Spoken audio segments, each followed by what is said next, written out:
done. Let's get this done, so I'm going for it. I needed to tilt the top backwards a bit, so I've just filed an angle into my two securing brackets, making sure that I've come down to, well, this one's cleared the circle where the drill hole is, and this one nearly has, so fingers crossed that will be somewhere close.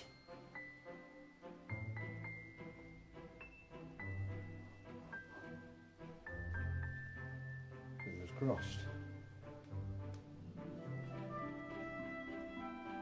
Two splits of brackets.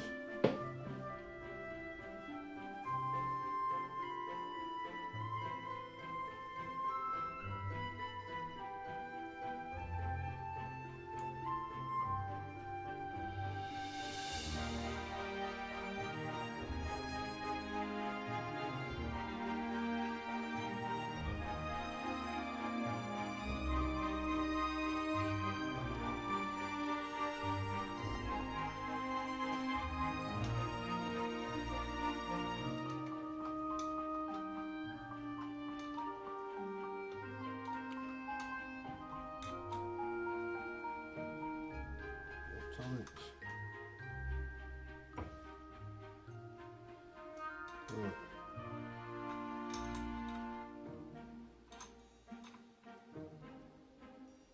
Obviously before it was tight, it was trying to sit where it was.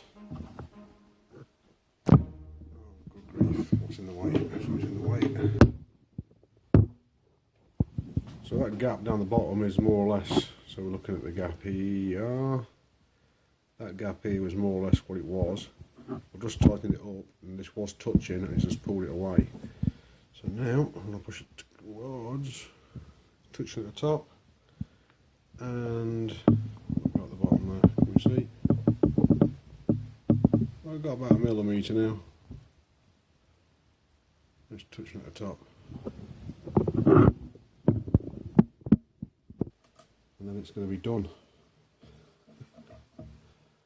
Hopefully well. Trying to put these back on the same way as they came off, so just trying to remember. And I'm going to take this back out to the garage and do some more filing. So I'm not sure if the camera's going to pick it up, the two facets. You can see top facet and bottom facet there. And there's two facets there, so I've just brought a bit more angle on.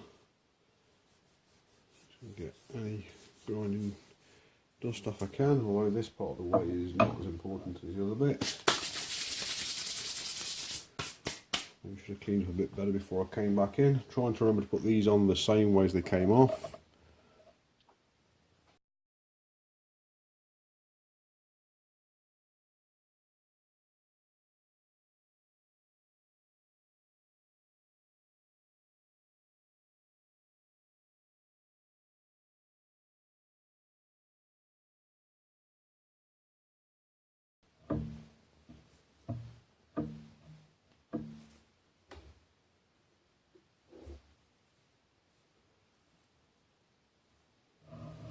Make sure it's as tight as it can be.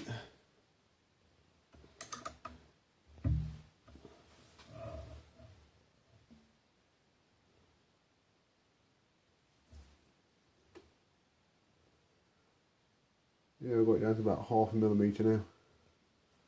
So I shall carry on.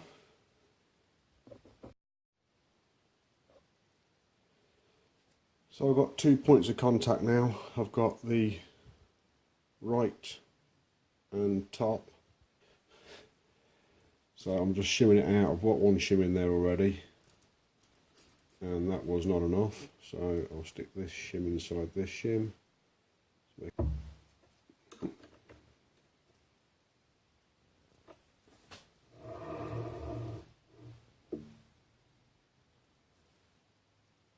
I'm definitely putting these shims on the wrong side. 100% these shims are on the wrong side. So I put them in for a start and it made not the difference I thought it should. But these shims are definitely on the wrong side. 100%.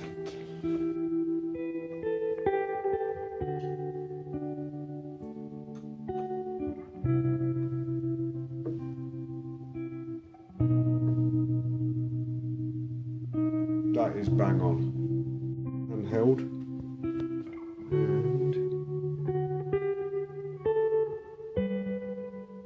And that is touching.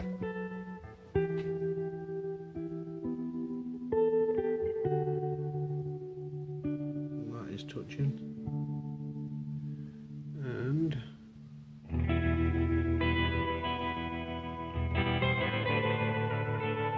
that is touching.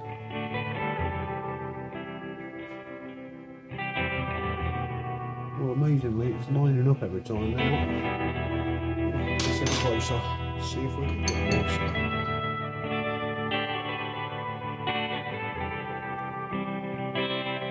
I've got to touch somewhere now, let's see where it's touching.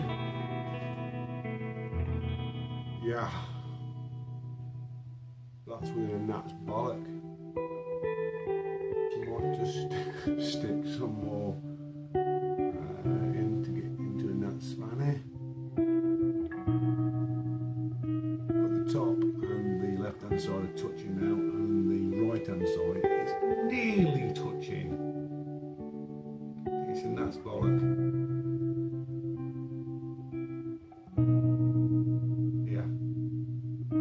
That's bollock, that is.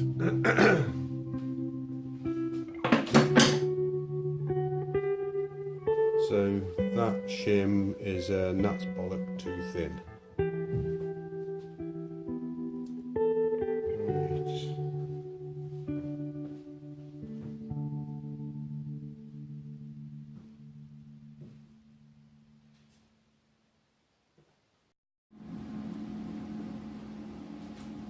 Alright, for a start, I don't know how long the camera's going to stay running.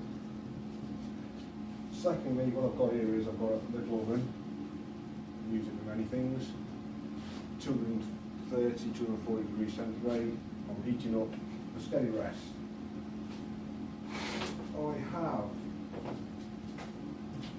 set up some flux dry, some flux wet, and some brazing rods. And I'm going to try Tig Brazing. Because the gas is set freaking high. I'm set to 90 amps. We'll see, I'll have to whack it up a little bit. Got 2.4 tip in it. I hope this goes well. I've just welded my end bell for me Bridgeport's dry motor, and it cracked a little bit, but got a bit of heat on the phone bit. But right now, I'm going to start welding. Yep, I've been in there for around about 40 minutes.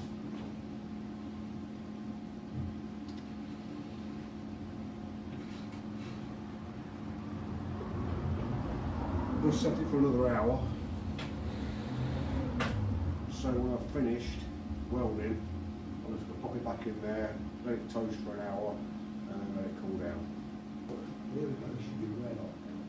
This should be bloody hot, it's steaming, absolutely steaming, absolutely steaming, man, it's absolutely steaming. I think that's hotter than 200. Right, some flux.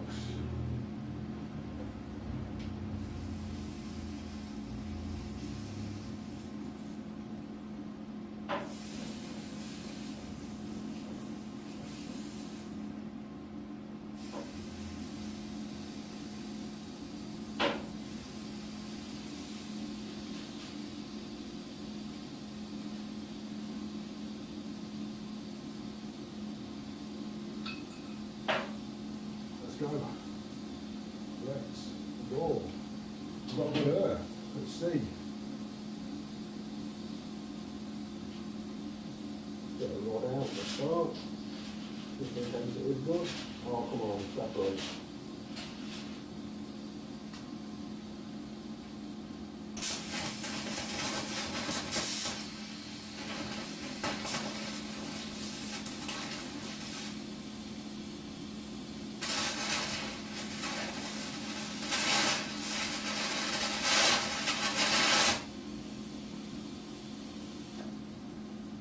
bit aggressive.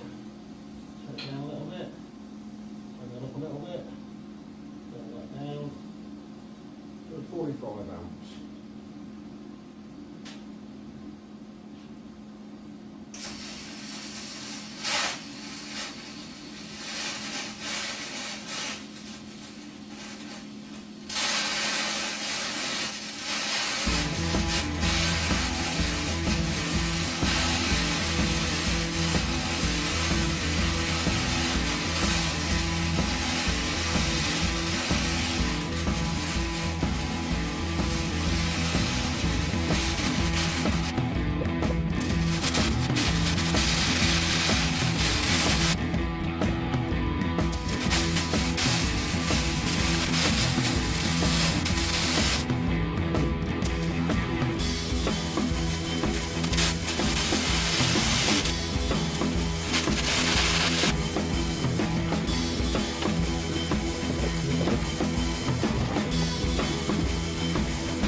because you cannot see anything now. But I bet we covered.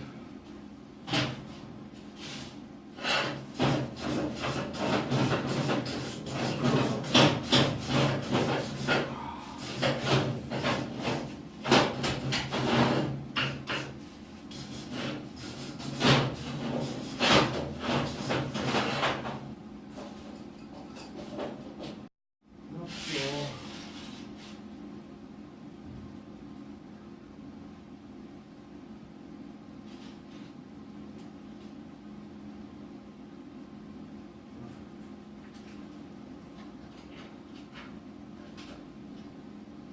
A little bit. Where's the end cap? A little bit more. I've really had this tungsten on, but it's been beautiful all the way down. It's been going nice. Don't really get tungsten to last this long.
I'm nearly done now. I'm nearly done.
Not been a prettiest thing in the world.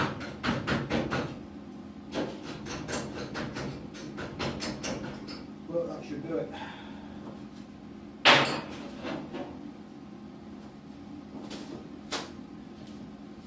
Are you still recording? Yeah. Okay, this is hot. You'll have to see it afterwards, it's too hot to hold. Too hot. Right, so that took 50 minutes. So I'm on the Bridgeport, and as you can see the motor is off. I have fitted the cam belt, it's in there. So that's one problem out of the way. Obviously got the fan belt to put on. Done some cleaning up. This was rust. Now it's looking like oily steel. It's good enough. Oh, the lead nuts.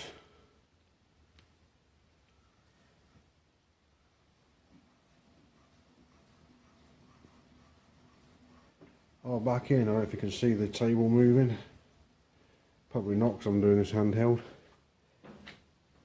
But the lead nut bolt that holds the two lead nuts together, that's in. Just looking for the pinch bolt now. Don't know what size it is. I think it's metric, but it doesn't look like it. Anyhow, this is the motor. First of all, we've got a grub screw there, can't get it out, I'm just soaking it at the moment. The other side comes out, that side turns around about 1/8 of a turn and packs up. Goes solid, so I'm just soaking it with some GT. This motor does specify on it somewhere, let me just pause you. So this motor, 220, 240, 380, 420, 3.5, 4, what's good, it's a 0.95 horsepower. I thought these were supposed to be 1.5 or 2 horsepower, but clearly this one isn't. And, let me pause you again, it says it can be wound 220 or 400. Well, there's only 3 wires. Clearly this has been rewound. And the person put a cheap set of windings in it. With 3 wires. Pain in the ass. Next. These are out of the Bridgeport feed units like that. I've got one there, it's perfectly okay. Well, if it's perfectly okay, I can sell it. So this is the drive motor. This hadn't happened. All that had happened was a piece was missing. So there was a piece missing.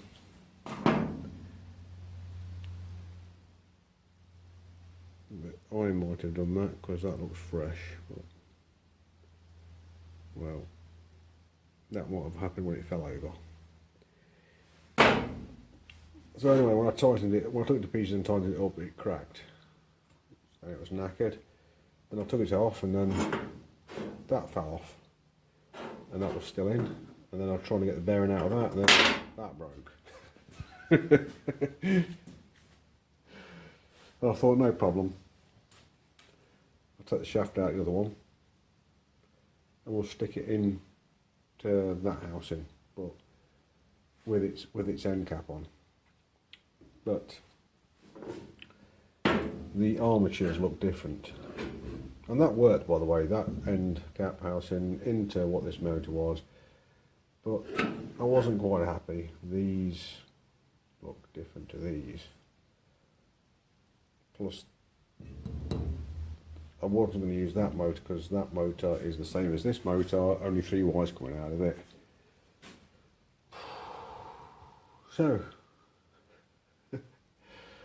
I got the end cap off of this without breaking it. It was quite easy, just came off relatively easily. I thought, great, now I'll put this shaft into that end housing. They won't, because the bearings are different sizes. This is the reconditioned motor with the shielded knackered bearing. This is the old original with grease inside it, and it feels smooth. So I'll have to try and not disturb that too much while I'm doing all my grinding. Get grinding dust in it. So anyway, this one had the same chunk missing out that one had chunk had missing out of it. So I ground it, and I could see that it was probably cracked a bit further up here, and it is. After I've filed it now, you can see where the cracking is. It goes, the crack continues all the way up here to about here. So I may well just drill the end of that to stop it from cracking anymore. Just stick a, I think the crack stops just about where the tip of my thumbnail is there. Might just stick a little 1mm drill bit through that with my pin chuck. So then what I did was I spot welded all the way around where I'd foiled this out. And then I was coded on spot welding, spot welding, spot welding, spot welding, spot welding, spot welding, and I built up that thin wall there you can see. Then after I'd done that, I ran that beader weld around the inside. Not too much, but what isn't quite caught inside on this side here. You can see that. Didn't quite go all the way up to the housing, but not to worry. Got it all the way up this side here. Just touched it. I just melted into it slightly. And I know welding it isn't the best thing because it's cast iron, but all I'm looking for is when I tighten it down, for it to be attached in a few places so it doesn't try to flex open. Because that's what this one was doing, where it had the crack down one side, and as soon as you put the tightness on it, the casing moved and then the whole motor locked up. But now I've got to bore that out as well. So I have prettied up the welds a bit with the angle grinder and then the file, apart from in there, that a bit. And brazing. And it looks like a substantial amount of braze got around it all. I have to clean it up. There's a few valleys in it and it's not too bad. Now, considering when I got this, it was about 3/4 of an inch longer, and it had been attacked with an angle grinder underneath. So I scraped that flat with an angle grinder and blew it until that V-way, which wasn't in line with my V-way, until that V-way sat on the V and doesn't rock.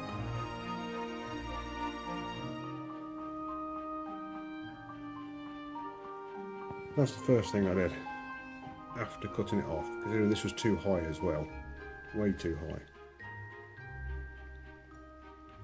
Then, with a jig of mild steel on the back, bolted with a little bit of hickory pokery, I proceeded to braze it at very high temperatures using the Tig.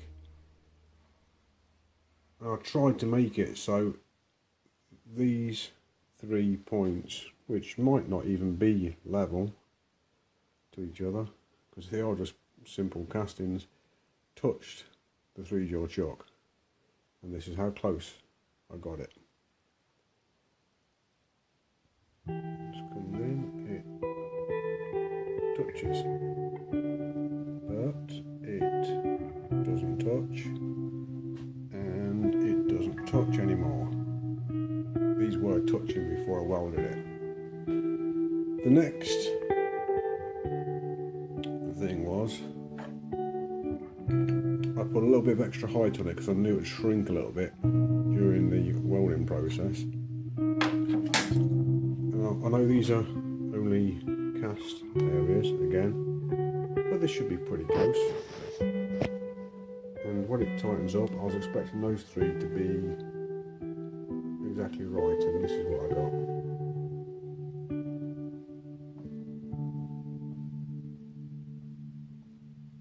So it's slightly low. It ain't a lot. I'm not putting 3 gauges in it, I can't be arsed. It ain't quite right.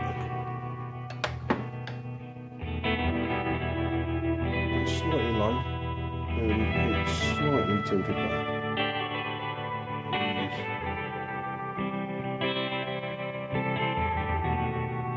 That's about 1.5 to 2 mil, that gap is. Over 3 inches, 2.5 inches. So you can work that out as an angle.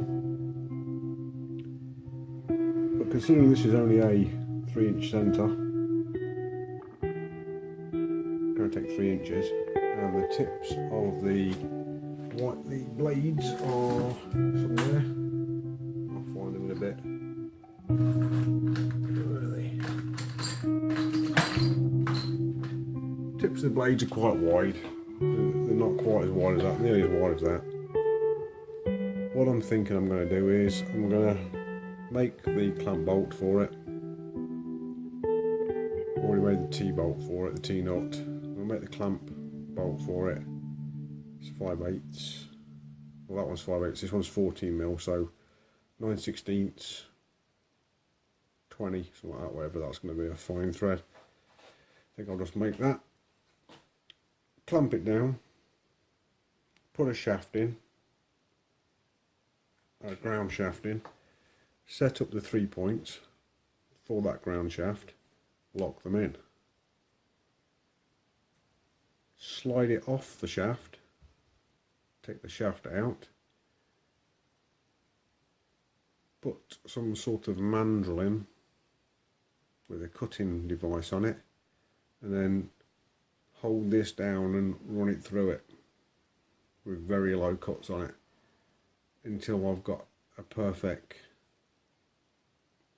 off-centered cut on each one, and then mark these 1, 2, 3, and then mark with the wipers 1, 2 and 3 to make sure I put them back in the right way each time. And they've got a foot that I wanted to show them to you. I can't find them quickly. They've got a grub screw at the front here, and all the way up the full length of them is a flat, so when you tighten it up they're always going to be in the same place. So I found the fingers, and you can see the flats on them.